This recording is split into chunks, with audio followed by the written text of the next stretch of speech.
Now, my next guest built his management skills and reputation in the highly competitive restaurant business. He founded the successful Rainforest Cafe chain of restaurants. Stephen Schussler is now chairman and chief executive of Schussler Creative. His firm designs and builds theatrical environments for restaurants, retail stores, and for special events. He's also co-author of the book It's a Jungle in There. Steve, good to have you with us on Bloomberg. Thanks, Pimm. Now, in looking at the book, this is really for use by people who want to be entrepreneurs, but maybe they want a little bit of mentoring. They want a little bit of guidance from someone. And you're someone that was so passionate about Rainforest Cafe. Well, you explain. You built the rainforest in your house. It took me 3.5 years, and I contacted investors all over the country, and they thought it was just a fantastic idea. Call us when you're open, is what they said. And I finally found a local investor, Lyle Berman, who created Indian Gaming. The guy is just absolutely incredible. But he came 27 times over 3.5 years till we finally made an agreement. He invested in Rainforest Cafe. We built 45 in 7 years in 3 continents, and then we sold it in 2000 to Landry's, and Tillman Fertitta is now the head of it and doing such a fantastic job taking it around the country. Now, 27 visits in order to get the investor to start backing your idea.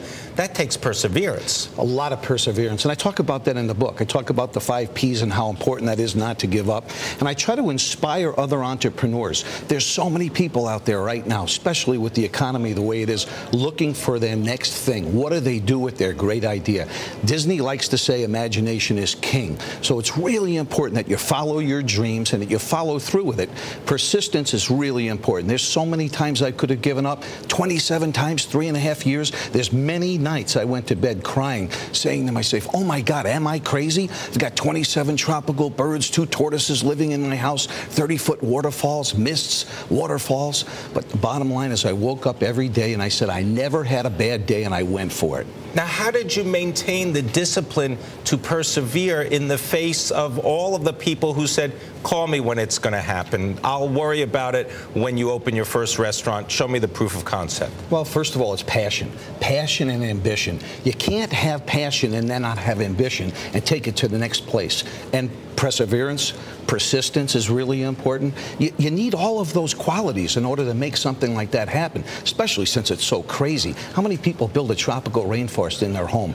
But I knew that that's what the customer wanted. I knew that's what the public wanted. And to build 45 in 7 years in 3 continents, it's still doing well after 17 years. And Landry's is just doing a fantastic job continuing it, the success. Now, how about surrounding yourself with the right people, the people that support you, the people that don't offer you the negative view of what could happen, but are trying to figure out ways to solve problems and get the business off the ground? It's probably the most important thing. I talk about that in the book, how important it is to surround yourself with people that are better than you are. I do that every day. It is so important not to have an ego, not let your ego get in the way, and bring people that are better than you in certain areas, whether it's economics, whether it's food service, whether it's anything that you're doing with your concept. You need to make certain that you bring in people that are better than you, consult with them, talk with them, and then make the decisions. And you also mentioned that it's not just bringing the people in, but you have to put yourself out there. You have to almost expose yourself to all of the possibilities, good and bad, when you're an entrepreneur. Absolutely. Listen, my neighbors started a watch group. They all bought walkie-talkies. They thought I was absolutely out of my mind, into devil worship or whatever. And what's important is I brought them in as well. Every Friday night I'd have shows at my home, and I brought my investors, but I also brought my neighbors. I said, look, let me show you what I'm doing. They wound up becoming investors and great friends as well. Now, when you created this concept, when did you know it was time to sell? Well, I didn't know it was time to sell. We just thought not only was timing right, but some of our investors were doing other things. They had 3 or 4 different things going at the same time, and it was time. It was time to not only take our public company private, but it was time to sell to a company that was better than we are. Landry's does a fantastic job operating. We weren't doing such a great job operating. I know what I'm best at. I'm best at creating, breathing life into the concepts that I create, and there are other people that do a much better job operating day-to-day operations. Landry's is one of them. All right. Well, now, in the book, you also spend some time, Stephen, talking about failure. That's an unusual thing to mention in a book about entrepreneurial success, but failure seems to be a big ingredient. It's a huge part of being a success. I don't know an entrepreneur that hasn't failed, and it's how you take that failure, what you do with it, how you turn it around, how you share your failures with other people. It's very important, and it's part of the inspiring part of being an entrepreneur, sharing the failures, telling people how they can, if they fall off that bicycle, get back on, ride it again, and keep going and going and going. If you're going for an interview, don't send out one resume, send out 150. The more boats that go from shore and go out and fight that war, the more that come back to port. It's really important. Now, you mentioned that in one of your first jobs, it was in the advertising business, selling radio and advertising time, that you mailed yourself in a crate. You bet. What made you think of doing such a thing? Well, I went for interviews for 6 months, and they always said, you're the next guy we're going to hire. And I decided I had to pull a stunt that had a sense of humor, that was fun, but semi-sophisticated, something that they'd never forget. And I had myself mailed in a crate by 2 Miami-Dade police officers. They actually took me there in a paddy wagon. They were off-duty in uniform. And I had a salami sandwich and a Diet Coke in case I had to stay overnight. I forgot to put holes in it, so I lost about 12 pounds on the way. And when I got there, the general manager of the station wasn't there. So I had to sit in that crate with a salami sandwich and a Diet Coke. The Diet Coke exploded. The salami sandwich spoiled. When he finally came back to the office with a bunch of other employees, he opened up the crate. I came flying out. Pieces of the salami sandwich were going everywhere. The Diet Coke flew out of the thing, and he said, "You are the sickest person I've ever met. You're hired." And that was my first job in broadcasting. And he hired you? He hired me. What does that say about broadcasting? It says it's a little goofy.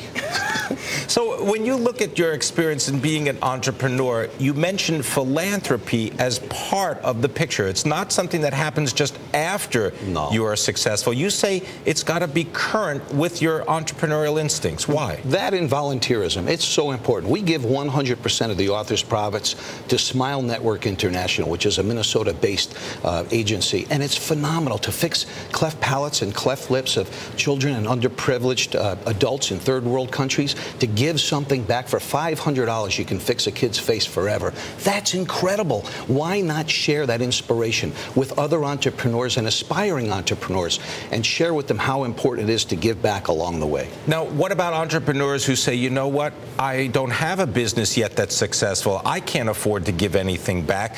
Do you say that they've really got to then maybe give back some time? They've got to be involved in the philanthropy aspect of their community, even if they don't have their business off the ground? Start early, volunteer, be a part of it. You don't have to give money. Give your time, give your experience, give your knowledge, give something back. Very important. What are you working on right now? I know you've got the book, but are you working on other entrepreneurial ventures right now? Because I know Rainforest Cafe, you say that's part of Landry's now. What's next? We have 2 huge concepts. One called Air Blue, the Spirit of Cool. We're going to be opening up at the New York Hotel and Casino in Las Vegas. Just an incredible concept with a saxophone player playing on top of a New York taxi cab. Then we have another one called Mahogany Bay, which is going to be classic wood boats and ice cream floats that we're opening up at a major theme park in Orlando that we've already done a lot of business with. Wood boats and ice cream floats. Classic wood boats and ice cream. Classic wood boats. How did you come up with these ideas? Well, they're just absolutely incredible. These things have been around since the 30s and 40s, the old Chris Crafts and the Dodge boats, and they're just the most beautiful, fantastic things you've ever seen. And you combine that with great food. After all, the things I build, we know they have wow factor. But if they come back for good quality food and service. That's why people come to our restaurants. Have you ever had any issues with the restaurant critics sort of overlooking the food aspect of what you put together because the concepts, whether it be Rainforest or classic boats and ice cream floats, is so overwhelming that the food gets lost in the mix? You know, quite often they do that. Listen, theatrical concepts are so out there, and there's so much, the attention to detail is off the chart, that sometimes the food critics forget that as far as we're concerned. We understand people come once for the wow factor, but without quality food and without quality service, they don't come back. You should see the amount of time, energy, and experience that's put into the food quality of the products we develop. It's absolutely off the chart. Well, I want to thank you very much, Stephen Schussler, coming to us as the author of It's a Jungle in There, founder of the Rainforest Cafe, entrepreneur, classic boats and ice cream floats, huh? Yes, sir. All right. What's your favorite ice cream float? My favorite ice cream float? Chocolate. Chocolate. Well done. All right. Coming